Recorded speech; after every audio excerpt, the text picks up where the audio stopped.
Good morning. Morning. Welcome to Fordson High School. I'm honored to stand before you on this very special day. Let me begin by introducing the color guard who will lead us in the presentation of the colors. From the Dearborn Allied War Veteran Council, I'd like to welcome Mike Bergen, Pete Barillo, Connor Coleman, Bob Dixon, George Harvey, Tom Hooley, Frank Palesio, Lenny Patek, John Young, Jim Scott, Jim Haleka, Butch Shinkowski, Jerry Taylor, and Kim Miller.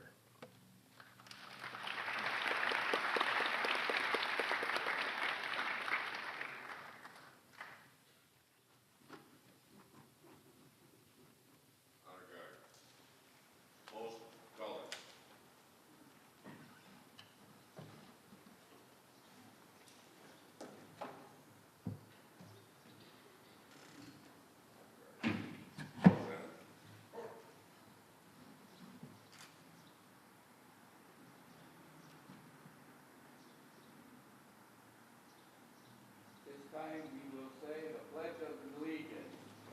Please stand. And open your heart.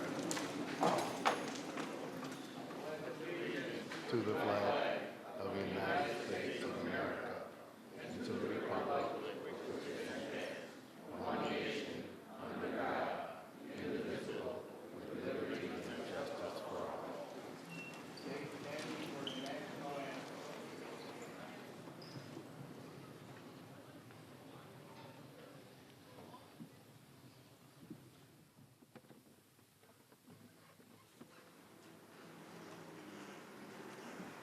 Oh, say, can you see by the dawn's early light what so proudly we hailed at the twilight's last gleaming, whose first stripes and bright stars through the perilous fight o'er the ramparts we watched were so gallantly streaming, and the rockets the bombs bursting in air gave proof through the night that our flag was still there. Oh, say does that star-spangled banner yet wave o'er the land of the free and the home of the brave?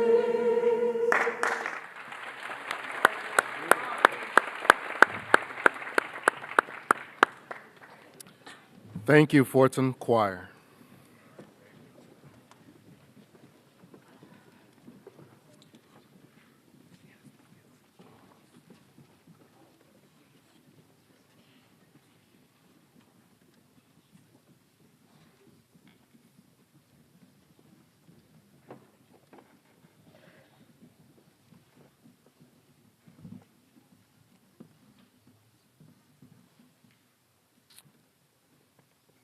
I would like to acknowledge some special guests that we have here today.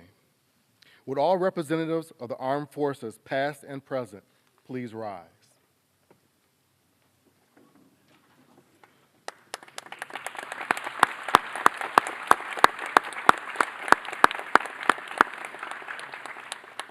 Would all school board members please stand for recognition?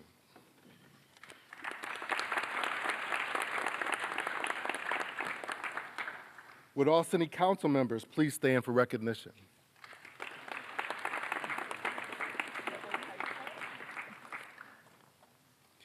Thank you to our special guest. We really appreciate you for coming to this day, this special event that we have here today. Thank you to our guest speakers, Dr. Glenn Maleyko, Dearborn Public School Superintendent, Hussein Berry, Dearborn School Board Member, John Ruselowski, decorated Korean War veteran, Dearborn Veteran of the Year for 2005, Ms. Lisa Lark, former Dearborn Public Schools teacher and published author, Mr.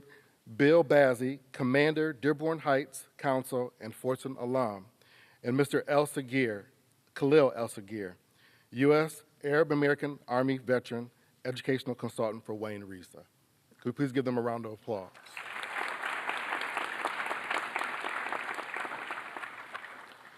I'd also like to give a special thank you to our featured speaker, Mr. Mayor Jack O'Reilly. I also want to give a special thanks to Mr. Jamie Knack, also Mr. Laura and the choir, Fordson Choir, for today's assistance and coming to today's ceremony on this special day.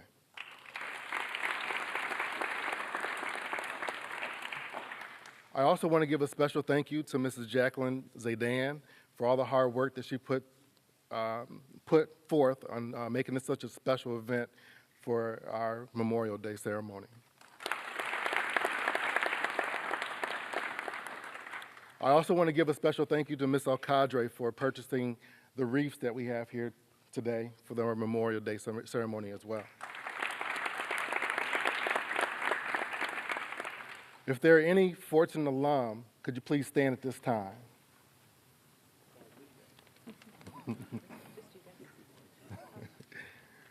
Thank you for attending today's ceremony. Finally, welcome to our students. I am honored to stand here before you on this special day. The purpose of this solemn ceremony is twofold. We are here to honor our past and educate our future. Memorial Day, which is celebrated on the last Monday in May across the United States, is a day reserved to remember the sacrifice made by our service members in defense of our great country. Our motto here at Fordson is pride, tradition, and legacy. These are not hollow words casually used to sell a t-shirt or a bumper sticker, but instead these words define who we are as a school community. They embody our past, our present, and our future. I cannot think of a more important occasion to apply our motto than Memorial Day. We are here today to honor the memories of the 118 Fordson tractors that gave their lives to service our country. Throughout its history, Fordson tractors have answered the call to serve. Its sons and daughters have been sent to faraway conflicts, never to return. These tractors had courage, they had pride, they loved their families and their communities, and they were willing to risk their lives so that we can have and live in peace. So please listen carefully to the words and stories that you will hear this morning. I ask that you take some time this weekend to think about what your fellow tractors were asked to do, the sacrifices they made, and the lives that they saved so that we all could be free.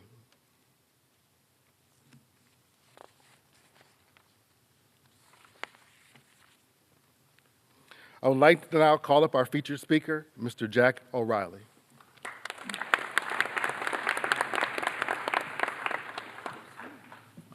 Well, so glad to be here with you, and you know, every year we come, every year we have this with different students, but we have this memorial. And it's real important that we do it. It's important that you understand what we're talking about and what is the reason that we feel so strongly that we have to recognize those who served. And one of the things is that as you sit here right now in the school, you're thinking about what you're going to do next, where you're going to go, you know, what your future plans are. You know, all kinds of things are going through your head. And that was true for all of the people that we are going to be honoring today. All of them had ideas of where they would go, what they were going to do, what their life would look like going forward. They had imagined it. They wanted to begin it. They were anxious to get out of school, at least at this level, and go on with their lives. And then for many of them, things happened, and mostly it was wars. So all of a sudden, there was a war, and it became their obligation to consider whether or not they would go and defend their country and put aside all the things they had made plans for, that they had said, this is what I think I want to do, or I'm going to try this. They put them aside, and not always willingly. I mean, to be perfectly honest, I was through the period when there was a draft. And so many people had to face the fact that even if they really didn't feel called to do it, they might be called to do it because their name came up, that their number came up. It got to the point where you got numbers so you could have an idea if you were at the beginning of the pool, it would be called, or whether you were in a safer band. So people were divided by a lottery. And I think a lot of times it's hard to understand that because you're sitting here and you've never experienced anything like that. But, you know, it was the way things were going at that point, particularly during Vietnam. And there was a lot of conflict because actually many of the soldiers, people I knew that I went to school with, had gone and enlisted in the military and they didn't even know about Vietnam. Vietnam was not on the radar screen for most Americans at that time.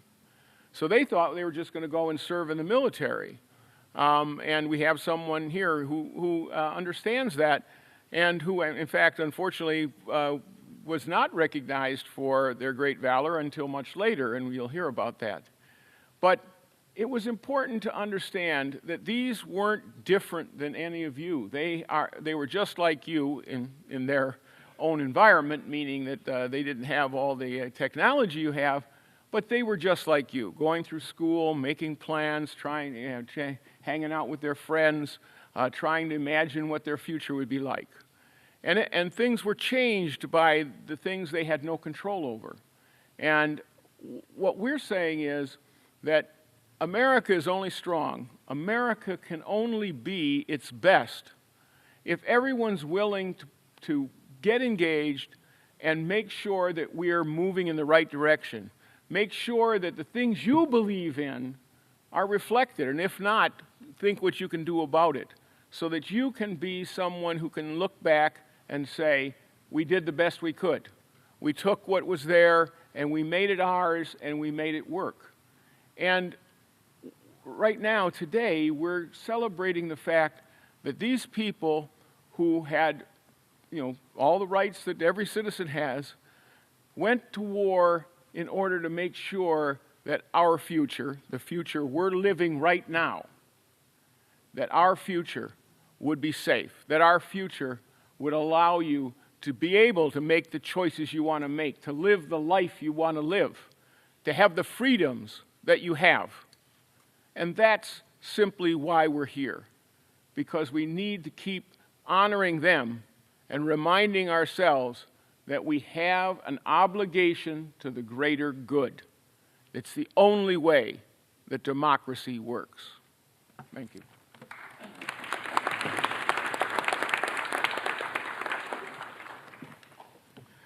Thank you, Mr. Mayor. I'd like to now call up our Superintendent, Glenn Maleyko.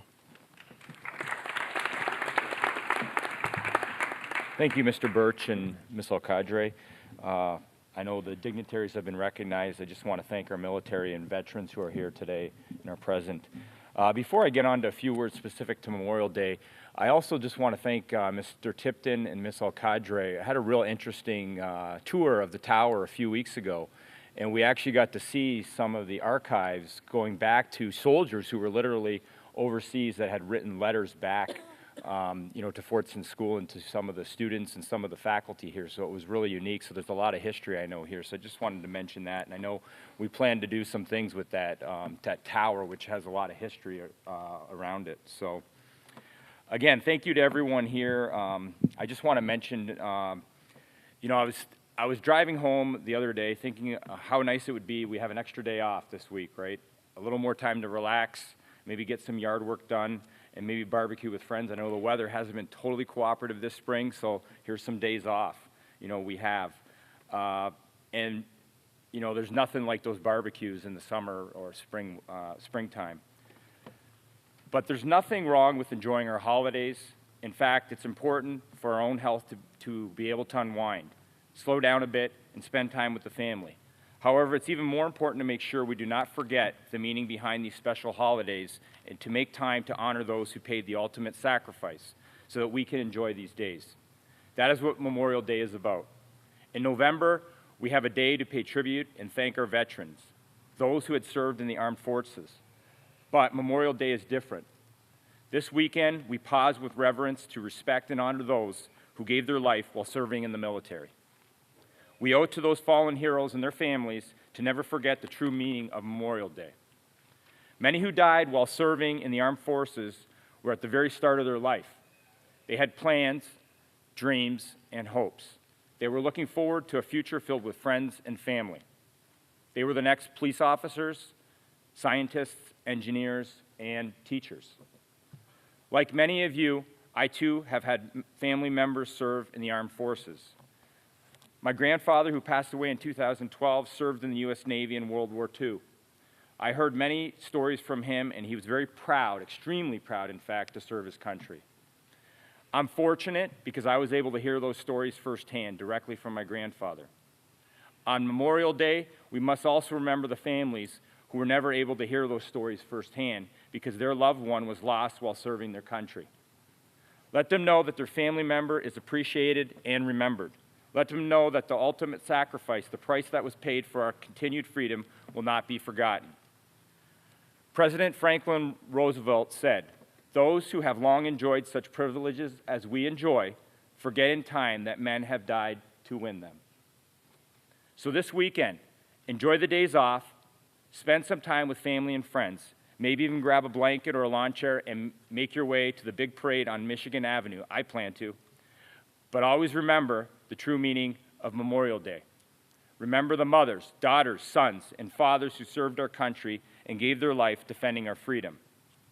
Thank you, and may God bless our fallen, our veterans, our active military in this great nation, the United States of America. Thank you.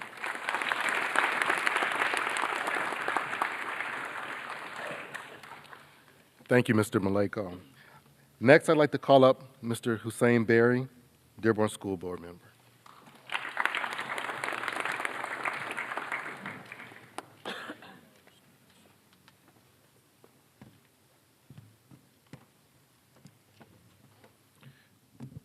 One more round of applause for the amazing Fordson Choir, please.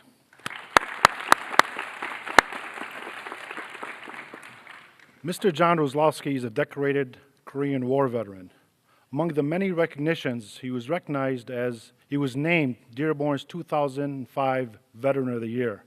We are blessed that he decided to call Dearborn home. John continued to serve by serving the community which he resides in. One of the many, many initiatives that John took on is the reason we are here today at Fordson High School. 7 years ago, he led the efforts to bringing the Walter Keel Memorial to Fordson High School. Students, when you get a chance, please visit the memorial. It's located under the scoreboard on the football field. John, thank you for your service, your leadership, and your friendship. To share a few words with us today, I introduce to you my good friend, John Ruselowski.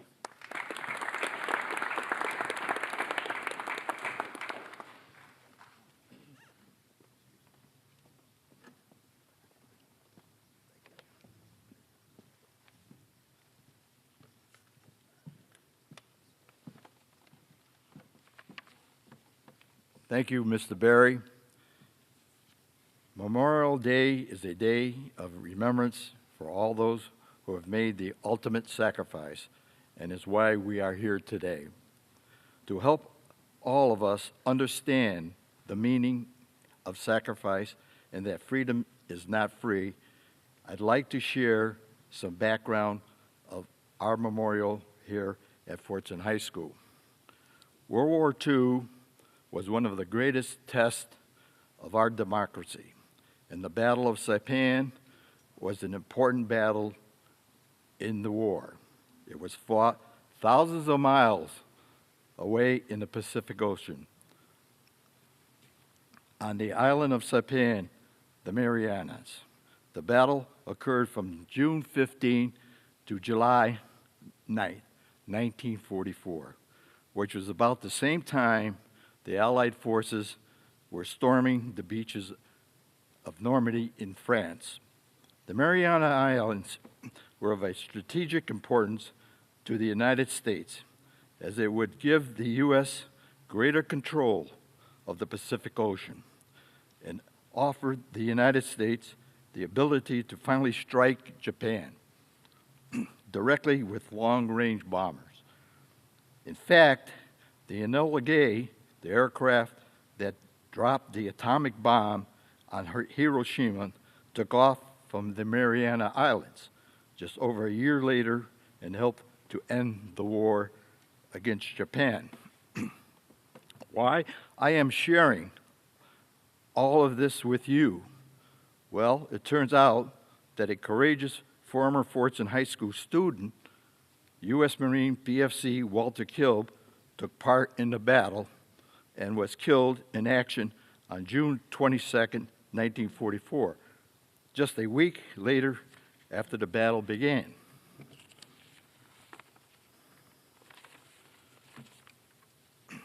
In his honor, the former Porth Park was renamed Kilb Park in July 1949. In 2012, Kilb Park was decommissioned and thus began the search for a new home and a new flag. The Dearborn Allied War Veterans Council, with the support of the city of Dearborn, Dearborn Public Schools, and Fordson High School, selected your school as the memorial site. The memorial honors not only the Walter Kilb, but all the men and women from Fordson High School who served our nation in the armed forces in times of both peace and war. Our gratitude extends not only to all Walter Kilb, but to the 118 Fordson students killed in action, but also to those who were wounded, prisoners of war, or missing in action. This morning, we honor, pay tribute, and remember all veterans, veterans from World War II, Korea War, Vietnam, and the Gulf Wars. One of America's greatest strengths is its veterans who have defended the democracy and freedom we enjoy today. Let us never forget those men and women who gave the ultimate sacrifice of their lives to support our American values. Let us also remember and support those military personnel who serve our country around the world today, especially those who are graduates of Fordson High School. I am sure that most of you have seen the memorial flags as you walk through the school, through your classes, and probably haven't given them a second thought.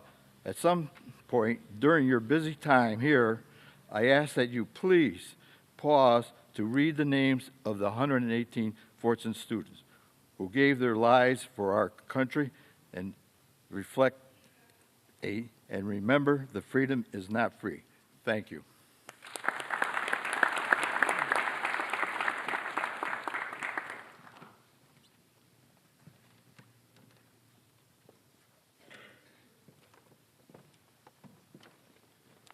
Thank you.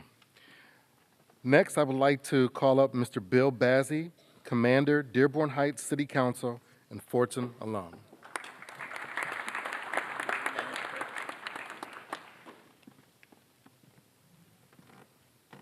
Good morning. Well, I had a speech, but the previous speakers were outstanding. They covered everything that I wanted to talk to you here today. But I guess I need to shift a little bit here from my speech. I actually started here at Fordson many years ago, before you guys were even born. I mean, students, not the teachers.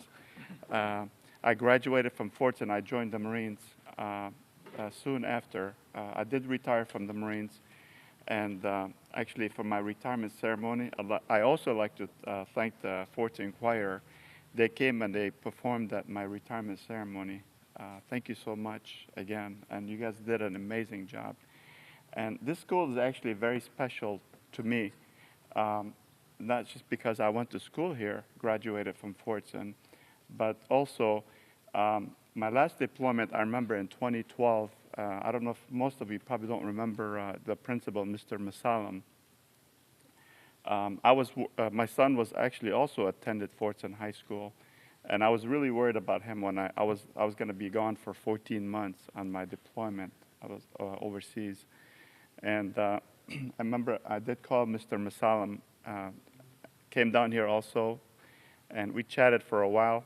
And just to show you how special this school is to me, I didn't want to leave my son here, worrying about me being overseas, during the time I was gone. And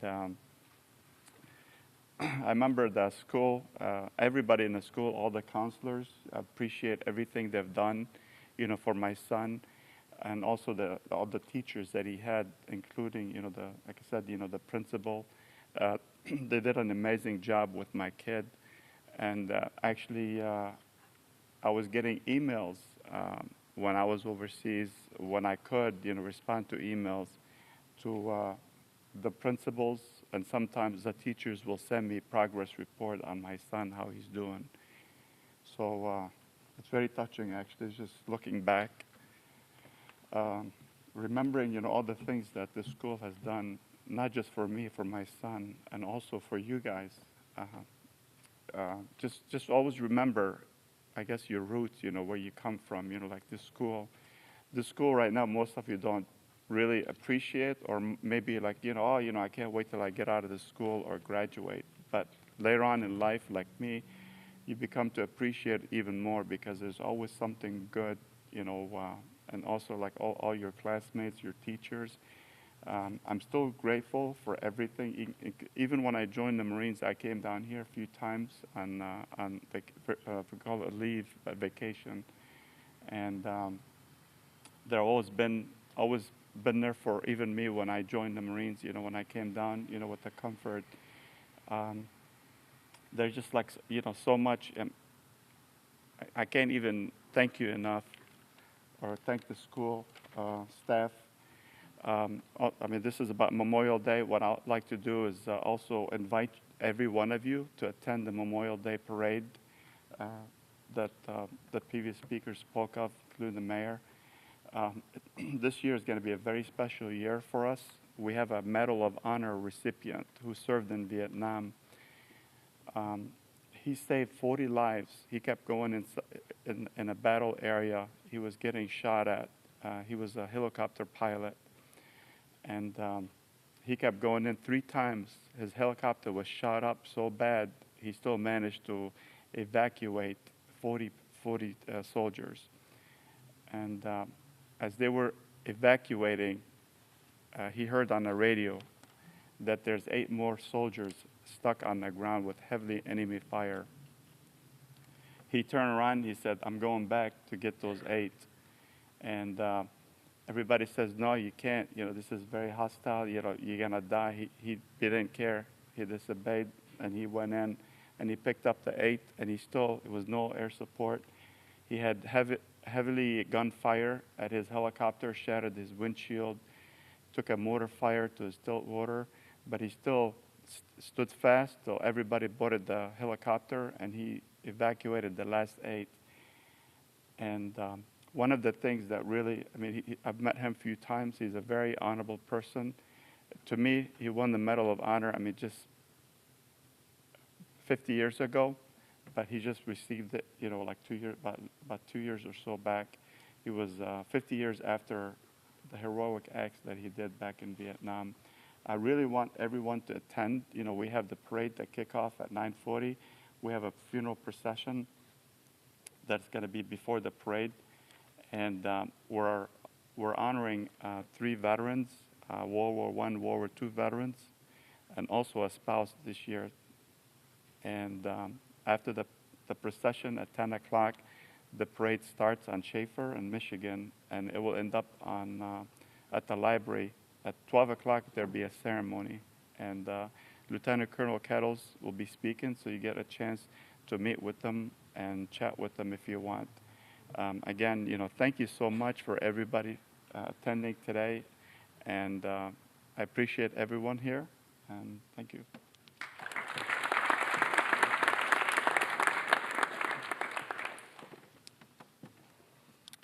Thank you, Mr. Bazzi. Next up, I would like to call up Mr. Khalil El-Saghir, U.S. Arab American Army veteran and educational consultant for Wayne Risa.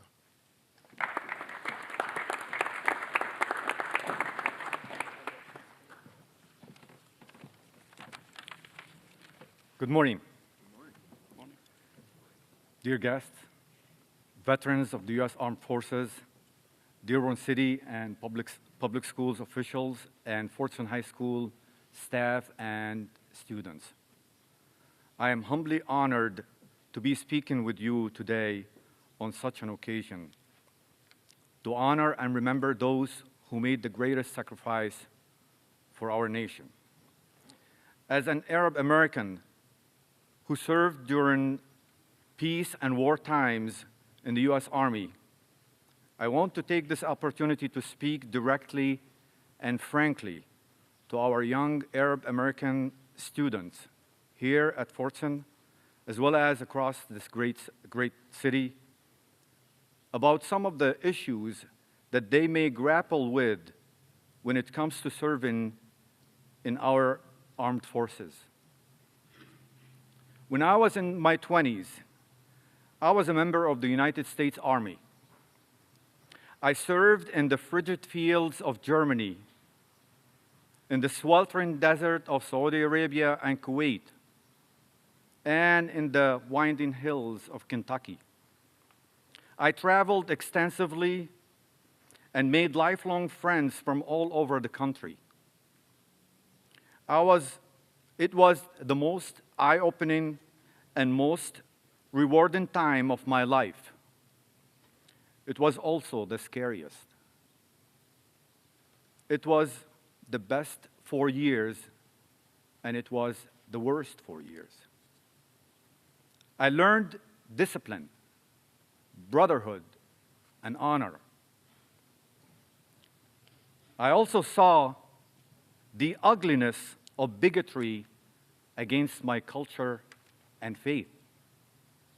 Through it all, I came out stronger as a person and stronger as an American. How does this fit into your world? The Fordson community has a long history of community activism. The military is not really any different. Many people see the military and equate it solely with combat. But our service members do a lot here in the US, whether it's acting as a quick response force for disaster relief, such as Harvey and Irma, or the involvement of our Michigan National Guard during the Flint water crisis. Even many overseas operations focus on humanitarian aid and non-combatant evacuations. In 2006, during the Lebanese-Israeli conflict, the Marines evacuated many Americans, including my wife and my 1-year-old daughter. And during Desert Shield, Desert Storm, I worked for months processing and assisting refugee families from southern Iraq, many of whom call Dearborn home now. It's important for you to recognize that community activism comes in many forms, the military being one of it. And owning your American identity doesn't have to be incompatible with your ancestral roots. Both can be completely in harmony. Be active in the community. Be proud of who you are. And always be ready to serve this great nation of ours. God bless you. God bless the US. And happy Ramadan.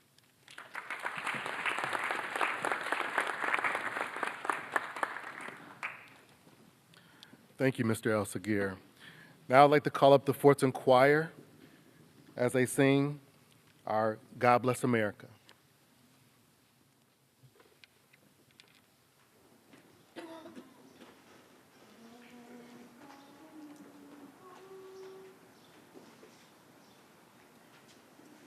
God bless America, land I love. Stand beside her and guide her through the night with the light from above. From the mountains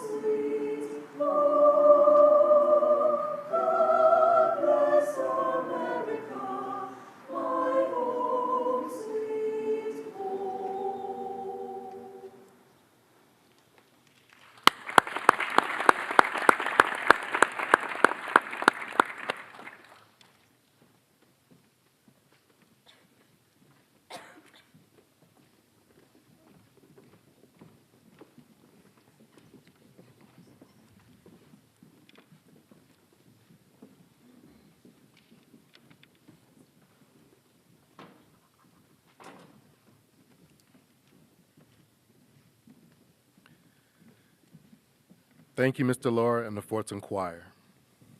I'd now like to call up Mrs. Lisa Lark, former Dearborn Public Schools teacher and author of the book, All They Left Behind, Legacies of Men and Women of the Wall.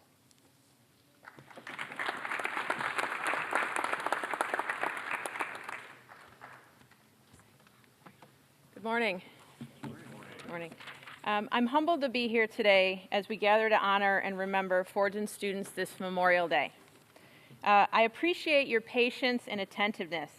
I know there have been a lot of speakers this morning speaking on things that might feel like ancient history to you. In fact, everything that we're speaking of today happened before I was even born. But previous speakers have mentioned the importance of remembrance, and that's what I'd like to talk to you about here today. The importance of remembering the fallen. Ideally, we'd remember the fallen, those that we have lost in war and in service to our country every day. But today in particular is a time for remembrance. To honor those that answered the call, sometimes willingly, sometimes reluctantly, and gave the ultimate sacrifice. It's a time to remember that in the history of our nation, it is very often the common man and common woman doing uncommon things to protect our freedom that help to advance this great nation. There is a saying among veterans and those in the military, all gave some gave all. Memorial Day is about those who gave all. Over the past 80 years, 118 Fordson tractors have given their all. They've made the ultimate sacrifice, or as Abraham Lincoln said, have given the last full measure of devotion. But those are all just really euphemisms for one simple fact. They died. Those that died have the stories of heroes, and rightfully so. They demonstrated honor and courage that is well beyond what most of us can even imagine. At young ages, just like you, they were thrust into situations that sent them away from home and kept them there, sadly, forever. They saw things that no human should have to see at any age: death, violence, pain, destruction. The wars that they fought took them to all corners of the world: Belgium, Italy, France, Germany, Korea, Vietnam, the Philippines, New Guinea. For many of them, they had likely not heard of many of these places before they went there to fight. And for many of them, their journey into the military and onto the battlefield was their first time away from home. They died on the battlefields of Europe and Asia, in the waters of the Pacific and the Atlantic, and some even on the streets of the United States. They died protecting their buddies and protecting total strangers. They died by strange twist of fate, by disease, and by following orders that took them into horrific situations. Some died held tightly in the arms of their comrades, and others died alone. They died in explosions from gunfire when their airplanes were shot out of the sky. At least one died while he was prisoner of war. All died while serving their country, our country. All were mourned by those they loved in the city they left behind. Some came home within days or weeks of their death, providing their families with a sense of closure and the opportunity to bury them here near their homes. In earlier wars, many who died were buried in the country where they fell, which means that some of Dearborn's fallen still rest in cemeteries in Belgium, France, and Luxembourg. Some returned home years later, their original resting places disturbed in order to bring them home to Dearborn and its surrounding cities. Some never came home at all. Particularly in World War II, it was not uncommon for men to be lost to the oceans and terrains of the war's massive fronts. Of the 400,000 Americans lost during World War II, 72,000 are still unaccounted for, including 8 Fordson students. 2 more Fordson students are still missing in action from the Korean War. Their remains never recovered. The families were left with only memories and photographs that would fade, and the names on a wall of a high school memorial. As you walk the halls, thinking of schoolwork and friendships and family responsibilities, do you ever pause at the memorial in the hallway? It's okay if you don't. I'd venture to guess that most people pay very little mind to the names mounted on walls and carved into marble. I bet many never even noticed the memorials around them, and I'd almost guarantee that most people never stop to read the names. As Mr. Ruselowski said, Memorial Day is a day to stop and read their names. For more than 150 years, Memorial Day has been a time to honor the deaths, reflect on the lives, and learn about who these people were when they walked these halls. They were you. They weren't only just like you, they were you. Young men and women with dreams and futures. A different version of you, perhaps, from a different time and a different place. They dressed differently, they spoke differently, and they'd likely be unable to recognize the world that we live in today, but they were you. They had families that loved them. They forged friendships on the same playgrounds and ball fields as you did growing up. They went to the same schools. It's possible they even lived in the same houses that you do. They attended assemblies in this auditorium, some of them probably struggling to stay awake, as some of you are right now. They waited for the day in June when their name would be announced as a graduate of Fordson High School. They dreamed of what would become of them just as you do. In some cases, nearly 80 years have passed since they walked the halls, but I think you'd be surprised at how much you have in common.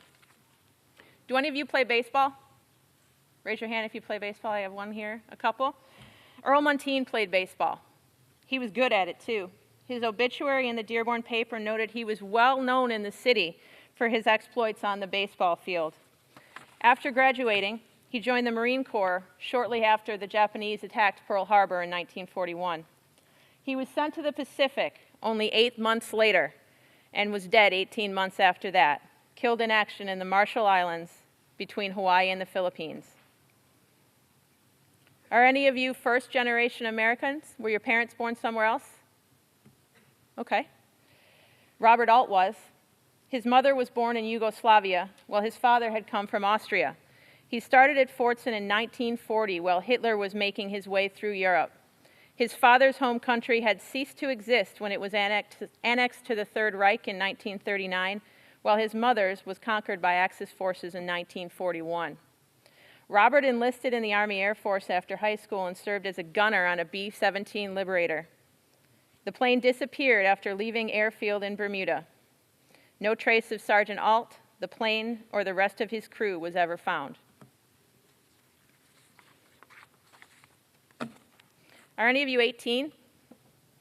18? We have one? Okay. I'm going to talk to you directly then. Robert Shezkowski was a star athlete at Salina. He was only 18 when he went to war, and he was only 18 when he died. He eventually would win the Silver Star for bravery, for remaining at his gun and providing cover fire for his fellow soldiers in the face of a strong enemy attack. The men and women whose names are on that memorial were athletes. They were Boy Scouts and Girl Scouts. They were paper boys. They were good neighbors. They were quiet and shy, or gregarious and outspoken.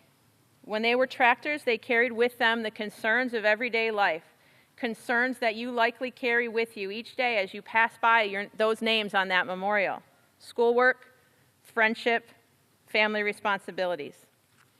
They left behind mothers and fathers, sisters and brothers, wives and children.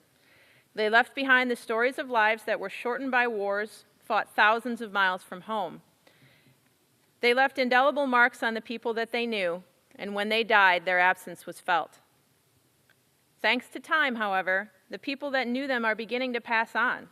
Soon there will be no one left with first-person memories of these fallen heroes. The first things that disappear are often the most revealing about a person: the sound of their voice, their laughter, the way that they smelled. The things that don't necessarily seem extraordinary in daily life can sometimes be the things we miss the most when someone dies. For these men, it was extremely unlikely that they were ever recorded, so the things that made them them are gone. After their deaths, the photographs of them likely rested on mantles and hung on walls.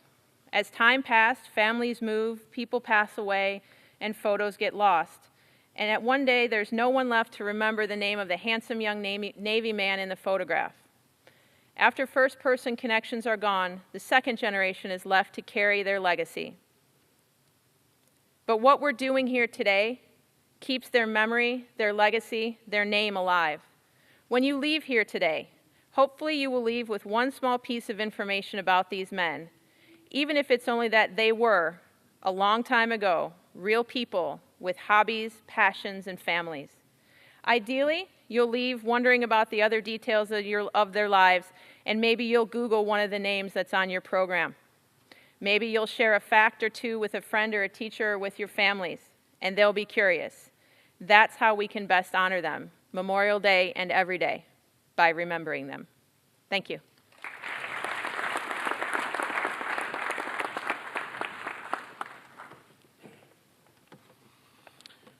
I would now like to call up Ramah Mahadi, who is going to talk about one of our fallen soldiers of World War II.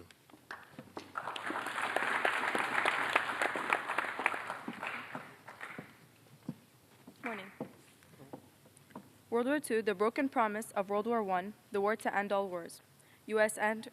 entered war December 8, 1941, after the Japanese bombed the American fleet in Pearl Harbor.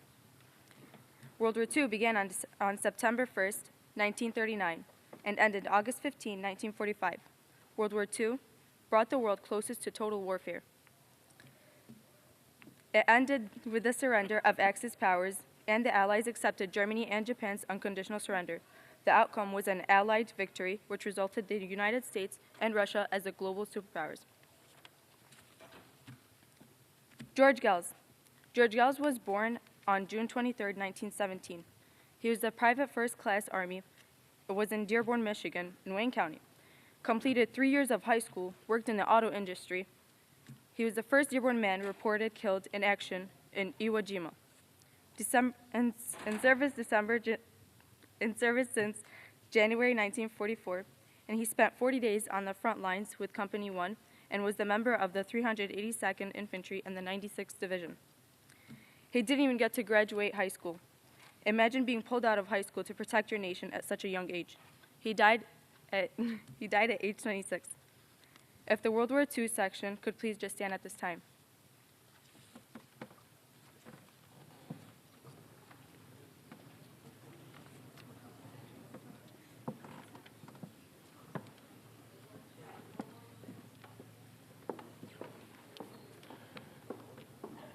Would those fallen soldiers please exit the auditorium?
Thank you.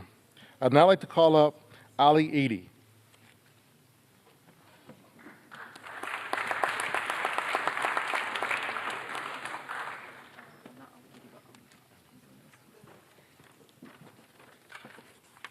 Good morning. On the June of 1950, North Korea invaded South Korea as an act to spread communism, forcing the United States to increase its military size and spending to aid South Korea. It was the first battleground of the Cold War. It was communism versus democracy.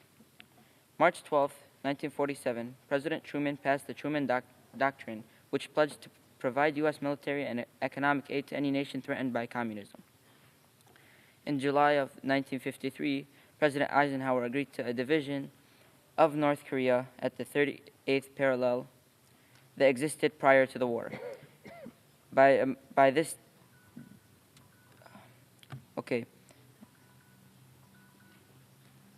At the end of the war, about 37,000 Americans were killed and 103,000 were wounded. One soldier that fought during the Korean War was Jack R. Zoller. He was born in 1931, and he lived here in Michigan, Wayne County. He graduated either the class of 1948 or 1949, and he was a private first class in the U.S. Army. His service number is 16293158. He was taken prisoner of war near Kunuri, North Korea, November 30, 1950, and later died April 1st, 1951, at the age of 19 or 20. He died while a prisoner on April 1st, 1951. His body was never recovered, yet they held a burial at Honolulu Memorial. Some awards that he won were Purple Heart, Prisoner of War Medal, Korean Service Medal, United States Service Medal, National Defense Service Medal, Korean Presidential Unit Citation, and the Republic of Korea War Service Medal. At this time, if the Korean War section could please stand up.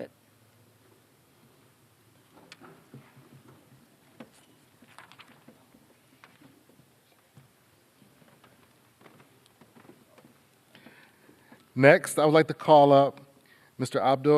Abdullah Abu Hashim.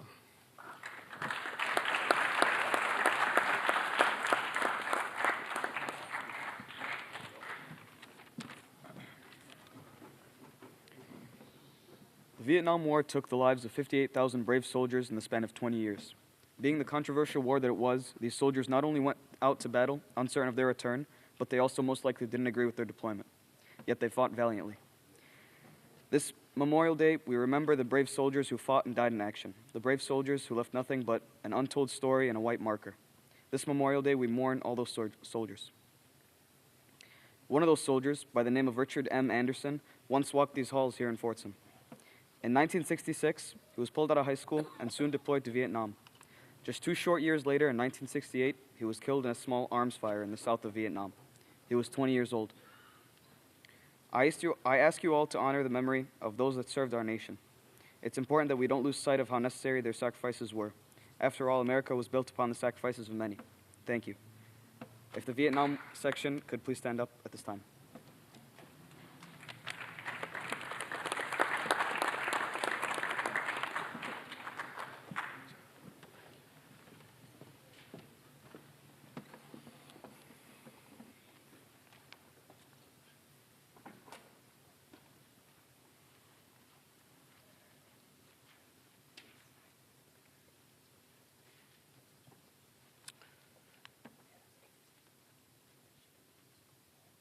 Thank you. We will now have a taps and rifle volley.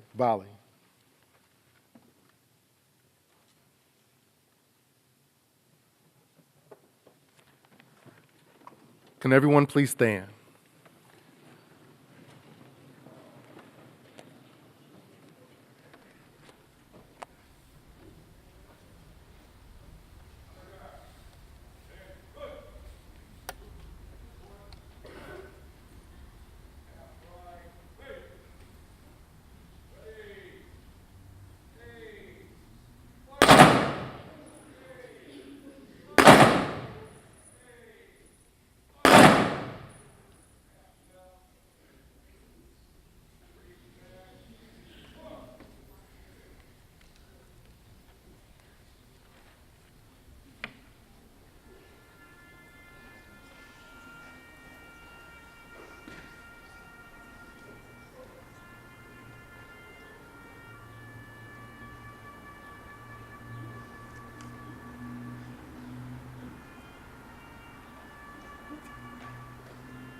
Thank you. You may have a seat. In closing, I want all to remember this special weekend, and please take the time to pay homage to the past and present soldiers that keep us safe on a daily basis. Thank you for attending today's ceremony, and we greatly appreciate you coming today. Thank you.